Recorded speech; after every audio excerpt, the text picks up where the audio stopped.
Bekerja dengan seseorang yang bukan tim player. Tim player adalah istilah yang menggambarkan seorang anggota tim yang mampu bekerja sama dengan orang lain, menjalankan peran dengan optimal dan mengutamakan kepentingan serta kebutuhan tim.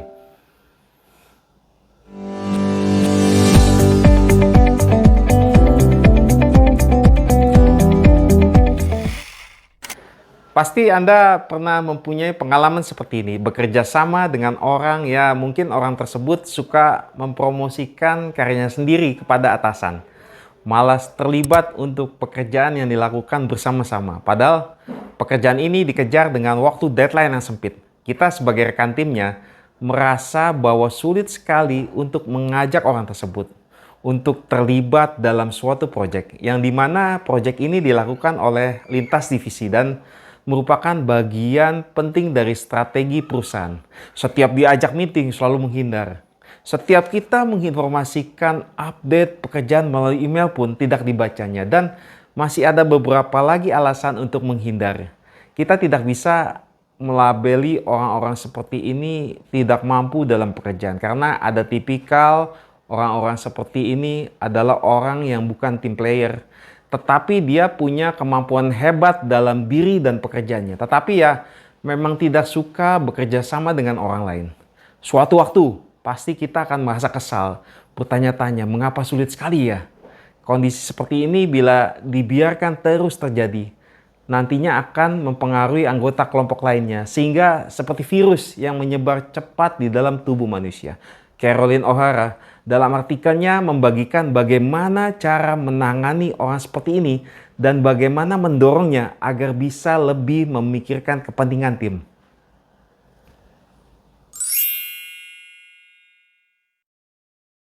Janganlah langsung mengambil sebuah kesimpulan. Alan Cohen, seorang profesor manajemen di Babson College dan penulis buku Influence Without Authority, mengatakan bahwa sudah menjadi sifat manusia untuk membuat asumsi tentang alasan yang dibalik perilaku orang lain, meskipun kita tidak mempunyai bukti nyata. Begitulah cara otak manusia bekerja. Daripada berasumsi dengan mengatakan sesuatu yang negatif dengan cepat kepada orang lain, lebih baik lakukan sedikit eksplorasi terlebih dahulu. Mungkin setelah eksplorasi, kita bisa mendapatkan gambaran yang mengejutkan tentang perilaku orang tersebut. Bisa perilaku orang tadi karena mungkin stres di rumah yang berujung gangguan di kantor. Kemungkinan lain juga bisa karena merasakan tekanan pekerjaan yang tanpa kita sadari. Atau bisa juga karena mereka tidak yakin bagaimana cara terbaik untuk berkontribusi. Sebaiknya kita tidak menjelek-jelekan orang tersebut atau mencari-cari penjelasan atas perilaku, terutama jika tindakan tersebut melibatkan motif buruk pada dirinya, ungkap Cohen.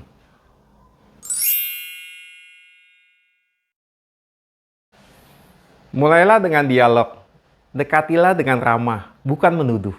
Bahkan sekalipun Anda bukan pemimpin di dalam sebuah tim, mulailah dengan bertanya tentang apa yang terjadi pada orang tersebut. Hal-hal apa yang bisa membuat dia termotivasi. Pertanyaan-pertanyaan seperti ini yang akan memberikan kita wawasan yang cukup untuk melihat pengalaman dari sudut pandangnya dan bukan dari sudut pandang kita. Selanjutnya adalah undang mereka untuk masuk. Masalah yang serius yang terjadi di tim bila tim menjauhi orang yang bukan tim player. Jadi disarankan kepada Anda untuk mengambil inisiatif dan tidak mengucilkan orang tersebut.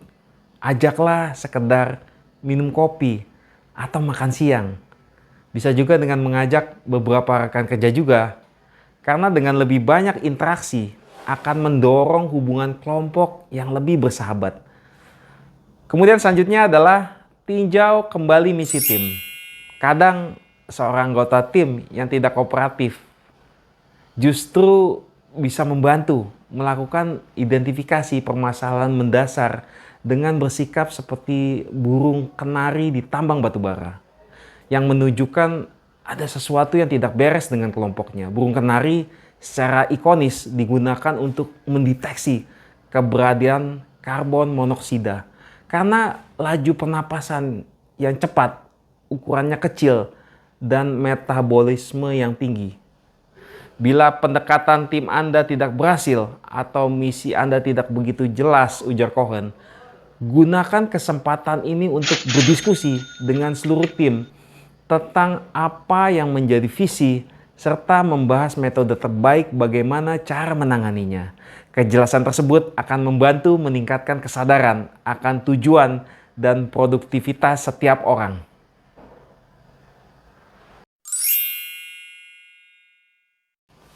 Yang terakhir adalah lakukan identifikasi, peluang baru untuk memotivasi.